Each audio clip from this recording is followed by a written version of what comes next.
السلام علیکم ورحمۃ اللہ وبرکاتہ۔ محترم ناظرین، امید کرتی ہوں کہ آپ سب لوگ خیر و عافیت سے ہوں گے اور الحمدللہ میں بھی خیریت سے ہوں۔ ناظرین محترم، آج ہم آپ کی خدمت میں بڑا ہی پیارا اور بڑا ہی مختصر سا وظیفہ لے کر کے حاضر ہوئے ہیں، جو کہ ناظرین محترم آپ کو 8 دن میں ایک بار کرنا ہوگا۔ اور یہ جو وظیفہ ہے، یہ مرد حضرات اور عورتیں یہ عمل آرام سے کر سکتی ہیں۔ یہ ان کے لیے جو وظیفہ ہے جن لوگوں کی شادی نہیں ہو رہی ہے، شادی کو لے کر کے وہ پریشان ہیں، شادی نہیں ہو رہی ہے، کسی بھی طریقے کی اگر وہ کوشش کرتے ہیں، شادی کرنے کی سوچتے ہیں، تو اس میں کچھ نہ کچھ پریشانی آ ہی جاتی ہے۔ اگر کوئی شادی کے لیے تیار ہو جاتی ہے ایک سائڈ کی طرف سے، اگر لڑکی کی سائڈ سے لوگ تیار ہیں تو لڑکی کی طرف سے کچھ ہو جاتا ہے، یا پھر اگر لڑکی کی طرف سے کوئی راضی ہے تو دوسری طرف سے نقصان ہو جاتا ہے اور وہ لوگ منع کر دیتے ہیں، یا پھر کوئی بھی نیک رشتہ نہیں آ رہا ہے، یا پھر شادی میں کسی بھی طریقے کی کوئی بھی پریشانی آپ کے سامنے آ رہی ہے، آپ کو پیش ہو رہی ہے۔ تو ناظرین محترم، کچھ جگہ ایسا ہو جاتا ہے کہ اگر جو شادی کے پورے اسباب بھی بن جاتے ہیں،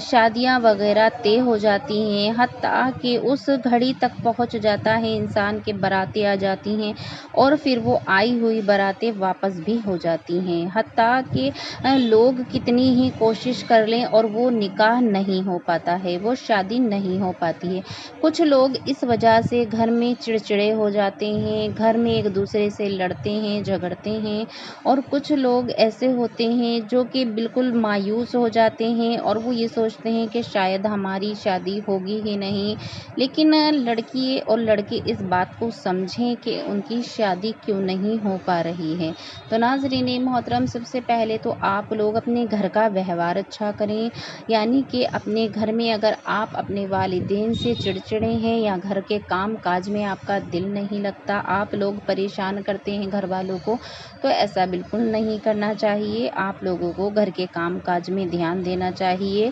اور رہی بات شادی کی، تو اس کے لیے آپ کو اللہ رب العزت سے دعائیں کرنی چاہیے، کیونکہ ناظرین محترم، سب سے پہلے آپ لوگوں کو یہ بات سمجھ لینی چاہیے کہ اللہ رب العزت نے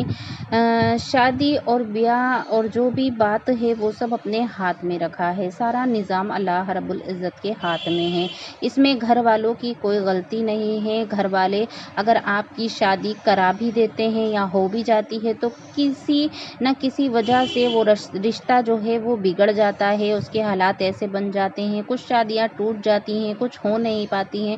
تو اس طرح سے آپ کو سوچنا چاہیے، گھر والے تو پوری کوشش کرتے ہیں، تو اسی لیے گھر کا ویوہار آپ لوگ جو ہے بگاڑے نہیں، اسے اچھے سے بنائے رکھیں، کیونکہ یہ اللہ رب العزت کے ہاتھ میں ہے، اللہ بہتر کرنے والا ہے۔ جب اس نے آپ کی شادی کا وقت رکھا ہوگا اسی وقت آپ کی شادی ہوگی، چاہے آپ کی کتنی ہی عمر ہو جائے،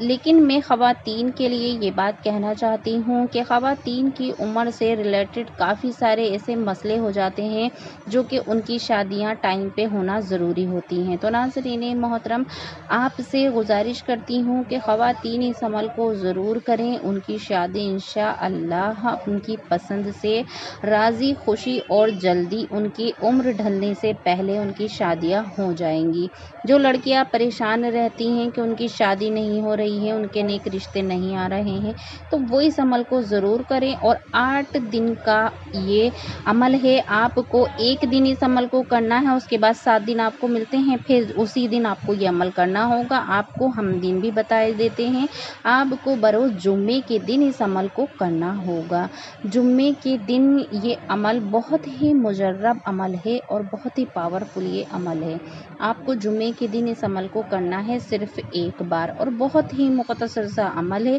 اس میں ہم آپ کو قرآن مجید کی ایک آیت بتائیں گے اور اس کے بعد آپ کو اللہ رب العزت کی 2 صفاتی نام ہیں، ان کو بھی آپ کو پڑھنا ہوگا، ان کا ذکر کرنا ہوگا۔ انشاءاللہ الحمدللہ اللہ نے چاہا آپ کی شادی راضی خوشی اور بہت بہترین نیک رشتے کے ساتھ ہو جائے گی۔